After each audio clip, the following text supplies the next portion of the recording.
Okay, Shashank, how are you, man? I'm good, Tyler. How are you?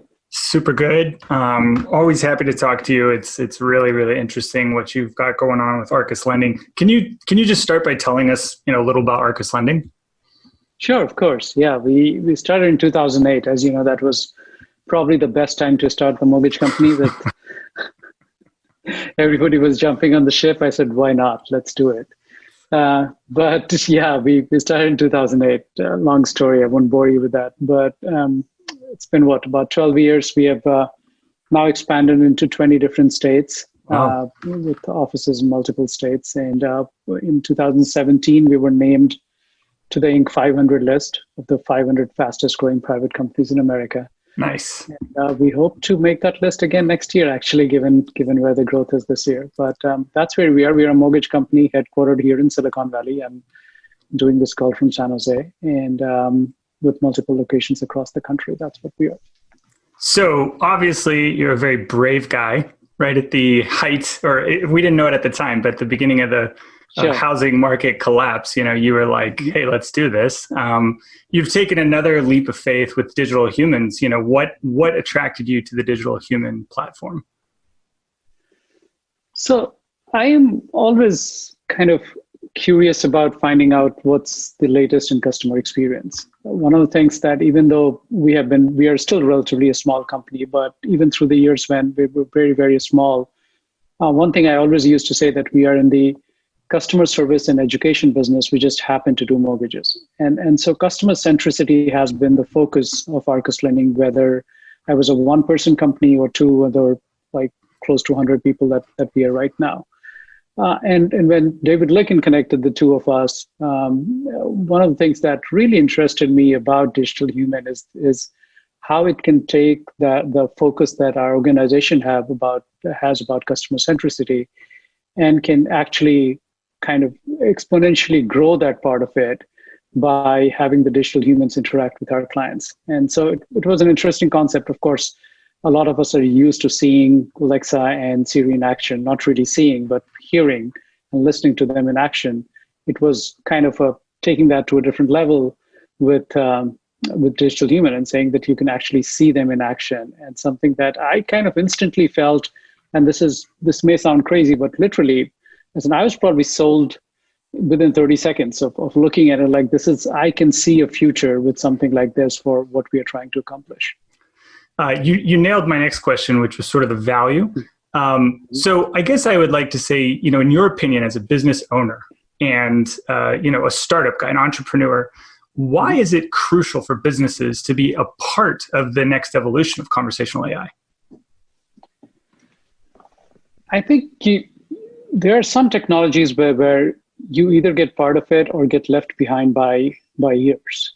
As in, when iPhone came out and then Samsung tried to catch up and then it's still been playing a catch-up game. It's just by the time you're on version 3.0, somebody is on version 1.0 and they're still trying to catch up. We have seen, I'll go back to the adoption of Siri and Alexa has been through the roof, as in from a kindergartner to, seniors. Everybody, they're totally fine with talking to them as if they were just part of their lives. And that's what's going to happen to something like a digital human.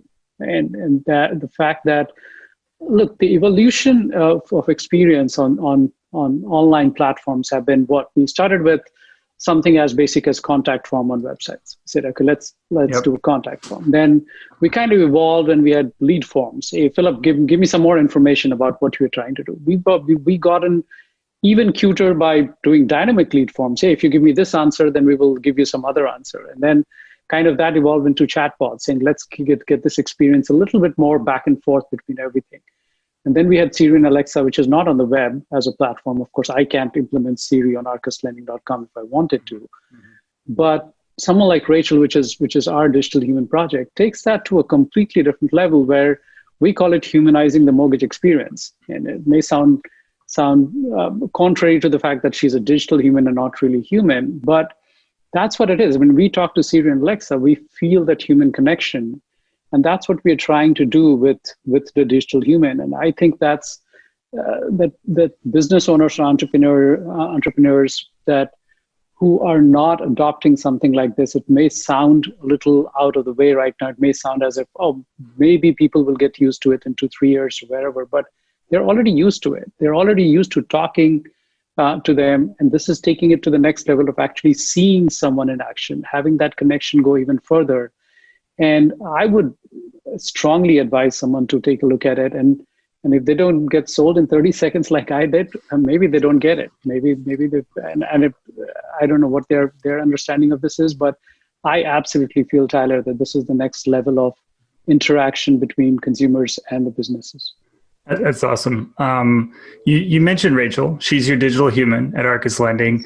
Can you tell us, like, every employee, every person who begins a journey, we all start with a single step, right? Where there's a first chapter. What is Rachel currently focused on? And then how do you see her growing? You know, what's the next couple steps in her journey? So interesting, because I know you and I kind of jumped on the call the moment I saw Digital You, and I was like, I need to talk to someone. Yeah. And I'm so glad that David connected the two of us, and we had a long conversation about it. But it's crazy that within that few seconds, I could actually not just see the 1.0, but I could actually see the 2.0 and 3.0 where I want to go with Rachel on this. Right. And we implemented and went live a couple of weeks back. And initially, we wanted to go live with testing some very basic concepts, like can she answer some frequently asked questions that our consumers and users ask all the time? Can she direct them to the right places? Hey, I want a rate quote. Here you go. You can get a rate quote here. I want to get in touch with the processing team. I'll have the processing team reach out to you. She's already capable of doing that, and that too pretty quickly, because we, as you know, we probably went live in a record time, and we can talk about the entire execution in a few minutes. But so that was the concept behind 1.0. We wanted to be quick, we wanted to be fast, we wanted to be first to the market. We really wanted to be the first mortgage company in the world to go live with Digital Human. And that was the initial concept, is that even though we are in a hurry, we still want her to be functional enough where she can answer a lot of questions. And that was 1.0. On 2.0, we are already working with the dev team on building a lot of API integrations, a lot of platforms that we already use.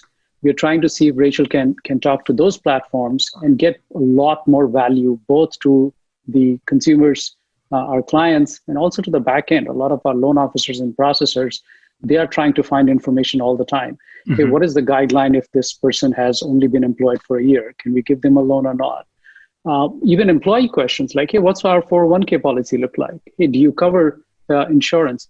We are trying to have Rachel talk to all these different knowledge bases that we have, whether that's on our blog or through API integration to our loan origination system. And that's a lot more work than 1.0, of course, where we're trying to just feed her some basic questions and frequently asked questions. But already, just based on initial conversation with the dev team, it looks like all of that is possible and much more, really. So I'm super stoked already about what in 3 months' time Rachel can do for us, both for our prospects and clients, and also for our employees. Wow. So Rachel is starting at Arcus to help customers, but you've just mentioned loan officers, people underwriting the loan, looking for information related to the client's data that they've submitted. And you mentioned sort of a human resources angle where Rachel can just answer questions like, hey, do we get Columbus Day off? You know, is Thanksgiving a holiday? Rachel's answer is just no for everything. How about Christmas and New Year's? No, I work 24/7. You should too. No. Her job is to help people find the information that they're looking for, like in the easiest way, right? That they know how to ask for it, which is verbally. Yeah. So we started with Rachel with three big, I would say, initiators. So three big questions, three big asks from Rachel. That can she fulfill these three things? And the first thing was, can she improve the user experience? And as I said, as a customer-centric organization, that was the number one thing. And even if she could do just that, I would have been fine with that. But I was like, okay, can she improve the customer experience? When they come on the web, can she direct them to the right places? Can she answer mundane questions like, hey, what's the status of my loan? Where they don't have to email the processing team and they can take 5 hours to get back to them, especially right now when the mortgage industry is going through the busiest year that they have ever had on record. Rachel can take a lot of those questions. But the other two priorities for us, the KPI, so to say, for Rachel was that, can she improve lead conversion? Okay, when users come on the website and talk to Rachel, can we get, say, if we have 20% conversion right now, can that move to 30? Can more people give us information about the fact that they want a mortgage? And third, which is kind of, as you said, a little out of the ordinary, was actually to help the employees themselves, and not just our users and clients, into getting them the information, saving them the time that they currently get from all over the place, or from our HR, which again may not be an instant answer, right? You email someone and then you wait for or you go through the entire guide of employee handbook and try to find the answer yourself. So 3 very different KPIs, but all of which Rachel is capable of, as of now, at least the way we are looking at it. You mentioned a point there that I think is very important to everybody who will be listening to this broadcast. And it's about increasing the business's bottom line, right? So what you mentioned was, if lead conversion is 20%, can we get to 30? Hypothetically, what does a 10% increase in lead conversion sort of look like to the business? Depends. Like, we are, about $15 million company in terms of revenue. So as in, there you go, as in that 10% higher lead conversion means an extra $1.5 million. Right there, right? In revenue, right there. And we are a growing company. If you keep multiplying the 10% with higher revenue numbers, then that's a much higher number. And we talked about the fact that, and that's just on pure revenue from the lead conversion that goes higher. But a lot of questions to our processing team right now, backend, is just about the status calls. A lot of, I would say about 30-35% of their time is spent on, hey, what's the status of my loan and what's going on next? Rachel can handle that. Imagine the productivity and the efficiency that team gets. That team can potentially do 35% more work for the same salary that we're paying them, because they have much more bandwidth now to work on that. So if you accumulate all of that, even for the size of company, and I said we are relatively small, you're potentially talking an extra $2-3 million in bottom line, because of where Rachel can be when the 2.0 goes live. I think now's a great time to talk about how you brought Rachel to life. Talk about the construction, if you will, of this project and who you worked with. Yes, would love to.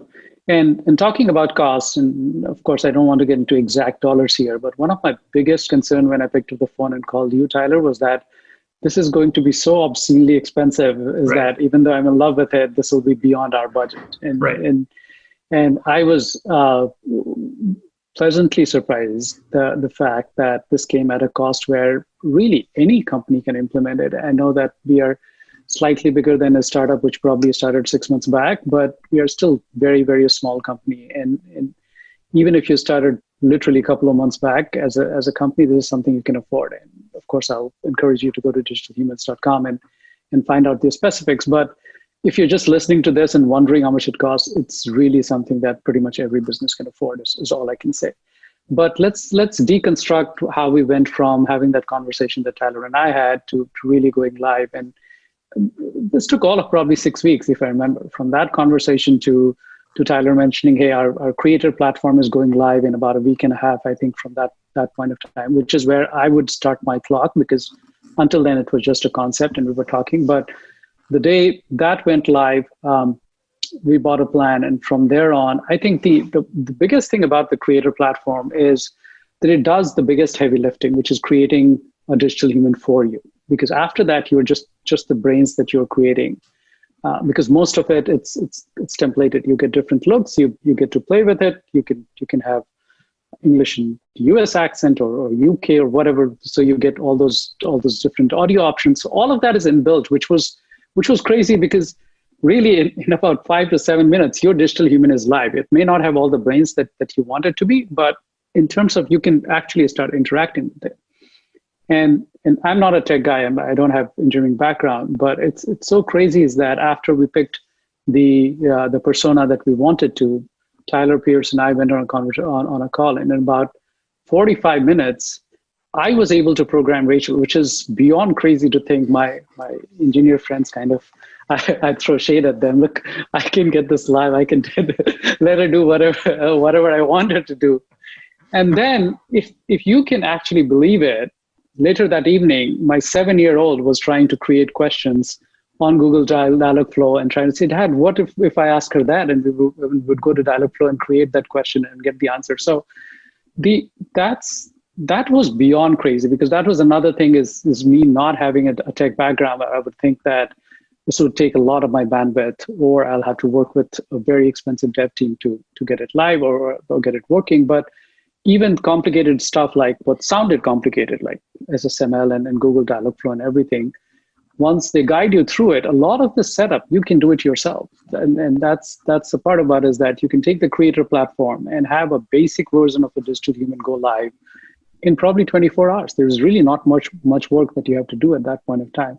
And of course, you can keep building on it like the way we plan to with Rachel 2.0 and hopefully even 3.0 at some point of time. But from getting on the creator platform to getting it live was probably 24 hours. But even building the brains and everything else that we wanted her to have, all the knowledge that we wanted her to have, that was 5 to 6 weeks from that point to actually making a press release about us being the first mortgage company in the world to go live with the digital human. With everything we've talked about today, just to kind of bring it all together, in your opinion, what's the most important area to invest in order to have a successful digital human employee? What's your advice to other people who are listening to this that might be considering it? Where do they start? You know what I mean? Just help them get going. Sure. First of all, I can't even imagine anyone other than, say, Unique be your partner in doing it, as they have been true partners. And I don't mean to say it just because I'm having this conversation with Tyler. Really, every step of the way, someone from Unique was there with us, helping out with absolutely no background that I had with this. Every single day, as when we had a problem, there was someone to help us out. So that's the first step. Is I don't think any other company can do it better than this way. Once you're there, that's what we say even on the mortgage side of it. It's like if you're working with a great loan officer, then that loan officer will probably handle most of your problems anyway. But that's your first step, is that you partner up with the right people here. And then once you do that, be very clear in what you want to achieve from this digital human, is because the potential is limitless. As I said, we had 3 KPIs that we wanted to go after in the beginning. And that's what my focus has been with blinkers on, that this is what I want Rachel to do. Similarly, you should be very, very clear on what you want to do. And it might be a good idea to go with one at a time, saying, okay, if there are 3 KPIs, let's work on 1, and then we'll go with 2 and go with 3, because it's not that difficult to train her or him, whatever your digital human looks like. It's just that if you start slow and then if you get one step done at a time, it makes you feel that you have achieved something and not just stuck in that implementation phase all the time. I'm huge on execution, Tyler, and that's why I want to see something go live, and then it's like we'll work on it after that, and we'll keep adding on it. And while I don't like that go fast and break things, it's more about go fast and make things, but keep making it, and then keep making it better.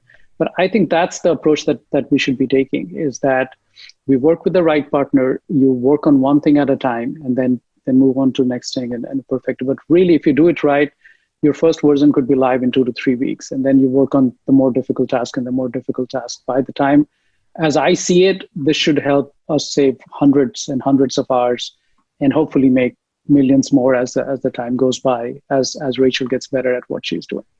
Anybody else you want to give a shout out to, and we wrap up? As people at Spark 64 and in the lovely country of New Zealand, as in who knew we will go that far out to have Rachel implemented here. But again, Pierce made that connection. We came up with a couple of names. We found a real synergy with Spark 64. And again, they were completely in sync with what our vision was with Rachel 1.0 and 2.0. And they worked at it, and they got it live pretty quickly and with a reasonable cost. So yeah, huge shout out to them as well. They have been an integral part of getting Rachel off the ground, and we would love to, of course, continue working with them as we build the next versions of the platform. Great. So Spark 64, huge thanks from us at Unique as well. That's part of our partner ecosystem. Anybody on this call looking for a partner, Spark 64 would be a great partner to work with. Shashank has given them the big 2 thumbs up. So with that, I just want to say thanks so much for your time. Looking forward to seeing Rachel 2.0 and where Arcus grows from here on in. Thank you, Tyler. And thank you for making Arcus a part of this.